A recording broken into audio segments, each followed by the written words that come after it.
Hello students, BA part first के मनोविज्ञान विषय के स्टूडेंट्स को आज मैं पेपर सेकंड का चैप्टर पढ़ाऊंगी, अभिवृत्तियों का निर्माण और विकास। इससे पहले वीडियो में मैंने आपको बताया था अभिवृत्ति किसे कहते हैं, अभिवृत्ति की परिभाषा और अभिवृत्ति में कौन कौन सी विशेषताएं होती हैं। आज हम देखेंगे कि अभिवृत्तियों का कैसे निर्माण होता है और कैसे उनका विकास होता है। अभिवृत्तियों की अगर हम बात करें तो ये देखा गया है कि आयु और अनुभव बढ़ने के साथ साथ ये विकसित होती रहती हैं और एक ही समूह में कुछ सदस्यों की अभिवृत्ति एक समान होती हैं और जबकि कुछ की फर्क होती हैं। और यहाँ पर महत्वपूर्ण प्रश्न यह है कि इन अभिवृत्तियों का विकास किस प्रकार से होता है। अभिवृत्तियों के निर्माण में कुछ महत्वपूर्ण कारक हैं जो कि इस प्रकार से हैं। जब सबसे पहला जो कारक है वो है प्रेरणात्मक कारक। प्रेरणात्मक कारक के बारे में क्रच और क्रचफील्ड ने ये कहा कि अभिवृत्तियों के निर्धारण में प्रेरणा एक महत्वपूर्ण तत्व है। जैविक और सामाजिक दोनों प्रकार की प्रेरणाएं अभिवृत्तियों के विकास में सहायक होती हैं।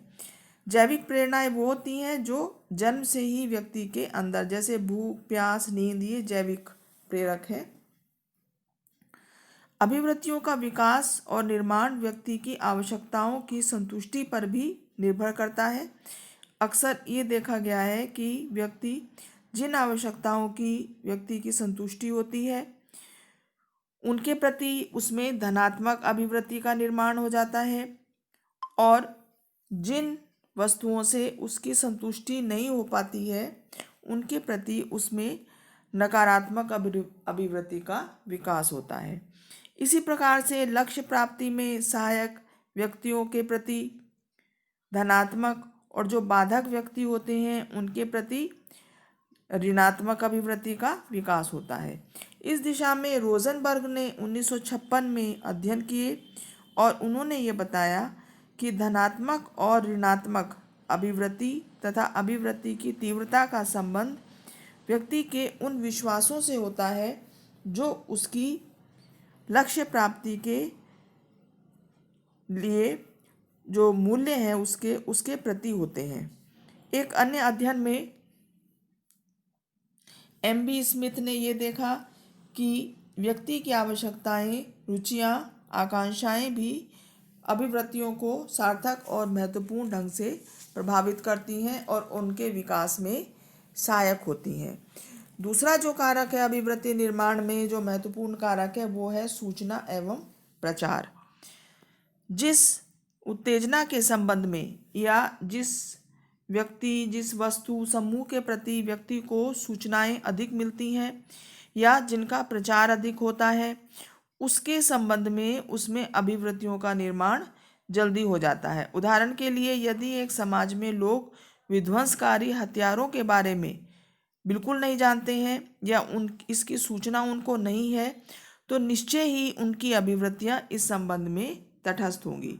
मतलब हथियारों के प्रति वो तटस्थ होंगे, उनमें ज़्यादा रुचि नहीं लेंगे। स्मिथ का ये कहना है कि केवल किताब मात्र में पढ़ने के आधार पर ही किसी के संबंध में धनात्मक या ऋणात्मक अभिवृत्तियों का विकास हो सकता है। अभिवृत्तियों के परिवर्तन के लिए आधुनिक युग में प्रचार का प्रयोग अधिक किया जाता है।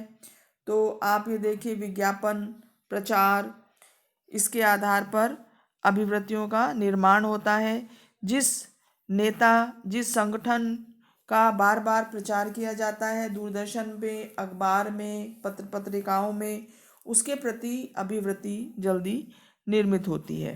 तो इस तरह से हम कह सकते हैं कि जो प्रचार है या सूचना जितनी अधिक व्यक्ति को मिलती है अभिवृत्तियों का निर्माण उतना ही जल्दी होता है।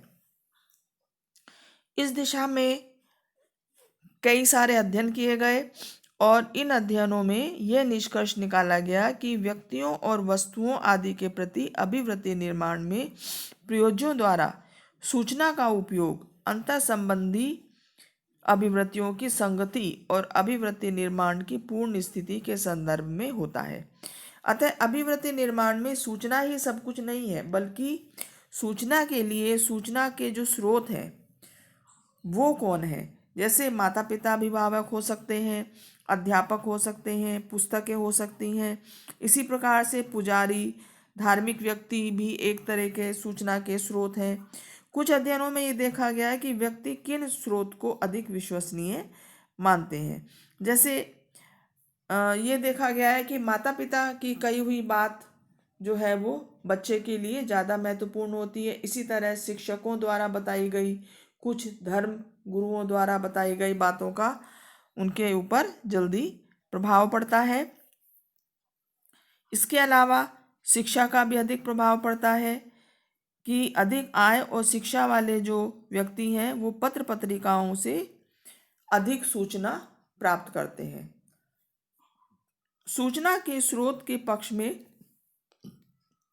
रेडियो को भी बहुत महत्वपूर्ण माना गया है और इनके माध्यम से जो सूचनाएं लोगों को मिलती हैं वो अधिक उनको विश्वसनीय लगती हैं। तो इस तरह से सूचना एवं प्रचार द्वारा भी अभिवृत्ति का निर्माण होता है। तीसरा है समूह का प्रभाव। अभिवृत्ति के निर्माण और विकास को समूह संबंध भी महत्वपूर्ण ढंग से प्रभावित करते हैं। व्यक्ति जिस समूह में रहता है उसी समूह का उसके समाजीकरण पर सबसे ज़्यादा प्रभाव पड़ता है और इस समूह के आधार पर ही वह अपने विश्वास, मूल्य आदि को सीखता है, उनका विकास करता है और अभिवृत्तियों को भी सीखता है समूह से। तो समूह में के विश्वास भी अभिवृत्ति के निर्माण में, विकास में सहायक होते हैं और ये देखा गया है कि समान विश्वासों के आधार पर समान अभिवृत्तियों का निर्माण होता है। इस दिशा में गिलबर्ट ने 1950 में अध्ययन किया। कॉज और ब्रेली ने 1932 में अध्ययन किया और ये निष्कर्ष निकाला कि विश्वास और रूढ़ि युक्तियों में पर्याप्त स्थिरता होती है। समूह के मूल्य भी पर्याप्त रूप से अभिवृत्ति निर्माण और विकास को प्रभावित करते हैं। स्मिथ ने यह बताया कि मूल्यों एवं विश्वासों का अभिवृत्ति के निर्माण और विकास पर क्या प्रभाव पड़ता है और उसने इन प्रभावों का अध्ययन साक्षात्कार विधि के आधार पर किया। अपने अध्ययनों में यह निष्कर्ष निकाला उन्होंने कि व्यक्ति के जो केंद्रीय मूल्य अभिवृत्ति संबंधी जो संज्ञान है वो भी महत्वपूर्ण ढंग से अभिवृत्ति निर्माण को प्रभावित करती हैं। तो इस तरह से समूह का प्रभाव भी अभिवृत्ति निर्माण पर पड़ता है। चौथा जो कारक है जो अभिवृत्ति निर्माण को प्रभावित करता है वो है व्यक्तित्व। फ्रेंच ने अपने अध्ययनों में ये देखा कि भिन्न भिन्न धार्मिक अभिवृत्ति वाले जो प्रयोज्य हैं उनकी व्यक्तित्व संरचना जो है वो अलग अलग थी। इस दिशा में एक अध्ययन मैक्लोस्की ने 1958 में किया और जिसमें प्रयोज्यों को उदार, पर्याप्त रूढ़िवादी, चरम रूढ़िवादी 4 प्रकारों में विभाजित किया गया था और उसने अपने अध्ययनों में इन 4 प्रकार के प्रयोज्यों को 52 अभिवृत्ति मापनियाँ और व्यक्तित्व मापनियाँ भरने के लिए दी। अध्ययन के पश्चात उन्होंने जो निष्कर्ष निकाले वो इस प्रकार से थे कि उन्होंने कहा कि रूढ़िवादी जो अभिवृत्तियां हैं उन व्यक्तियों में विकसित होती हैं जो कम शिक्षित, कम बुद्धिमान और जिन्हें पर्याप्त सूचनाएं नहीं मिलती। दूसरा जो निष्कर्ष निकाला उन्होंने, उनका कहना था कि रूढ़िवादी अभिवृत्ति वाले जो व्यक्ति हैं उनमें भय, विनम्रता, निराशा के लक्षण होते हैं तथा यह लोग अपने बारे में कम सोचने वाले व्यक्ति होते हैं। तीसरा जो उन्होंने निष्कर्ष निकाला वो है विद्रोह, अहम सुरक्षा, अपराध और मनमुटाव अधिक व्यक्तित्व लक्षण चरम रूढ़िवादियों में साधारण रूढ़िवादियों की अपेक्षा अधिक मात्रा में पाया जाता है। चौथा जो निष्कर्ष निकाला उन्होंने ये देखा कि चरम रूढ़िवादी में, चरम का मतलब है जो बहुत तीव्र रूढ़िवादी व्यक्ति थे, उनमें निम्न आत्मविश्वास, निम्न सामाजिक उत्तरदायित्व, निम्न प्रभुत्व आदि की भावना पाई जाती है। अगला जो है वो है सामाजिक सीखना और सामाजिक संस्थाएं। परिवार, स्कूल, मंदिर, मस्जिद, चर्च आदि जो समाज की कुछ संस्थाएं हैं जहाँ पर व्यक्तियों को सामाजिक शिक्षण दिया जाता है, यह सामाजिक शिक्षण भी अभिवृत्तियों के निर्माण और विकास में सहायक है। आज भी नियमों और प्रचार के बावजूद समाज में व्यक्ति अछूतों के प्रति प्रतिकूल अभिवृत्ति सीख लेते हैं और भिन्न भिन्न जातियों के प्रति विभिन्नता विकसित कर लेते हैं और इस तरह से सामाजिक सीखने के द्वारा व्यक्ति अनेक प्रकार की अभिवृत्तियों को सीखता है। अगला जो है वो है प्रत्यक्षात्मक कारक। अभिवृत्तियों के निर्माण में प्रत्यक्षीकरण के कारक भी महत्वपूर्ण है और यह सत्य है कि जाकी रही भावना जैसी प्रभु मूरत देखी तिन तैसी, अर्थात व्यक्ति जैसा खुद होता है, जैसी उत्तेजनाओं का प्रत्यक्षीकरण करेगा, उसी प्रकार से ही उस व्यक्ति की अभिवृत्तियों का निर्माण होगा और व्यक्ति का प्रत्यक्षीकरण जितना शुद्ध होगा और स्पष्ट होगा, अभिवृत्तियां भी उतनी ही अधिक स्पष्ट और शुद्ध होंगी। इसके अलावा अगला जो कारक है वो है सांस्कृतिक कारक कि व्यक्तित्व के निर्धारण में भौतिक सामाजिक पर्यावरण का महत्वपूर्ण योगदान है। संस्कृति इन दोनों प्रकार के पर्यावरण का एक तरीके से परिचायक है। अनेक अध्ययन ये बताते हैं कि संस्कृति का व्यक्ति के व्यवहार के निर्धारण में और अभिवृत्तियों के निर्धारण में महत्वपूर्ण हाथ है। अभिवृत्तियां जन्मजात ना होकर समाज और संस्कृति के प्रभाव के कारण उत्पन्न होती हैं। इस संबंध में अनेक अध्ययन किए गए। ज्ञान, विश्वास, कला, आचार, कानून, साहित्य, विज्ञान, इन सभी का रूप जो है वो संस्कृति कहलाती है। तो अभिवृत्तियों का निर्माण और विकास व्यक्ति का एक प्रकार का सीखा हुआ व्यवहार होता है और यह सीखा हुआ व्यवहार संस्कृति से प्रभावित होता है और ये भी देखा गया है कि जब भौतिक या अभौतिक संस्कृति में कोई परिवर्तन होता है तो अभिवृत्तियों में भी परिवर्तन हो जाता है।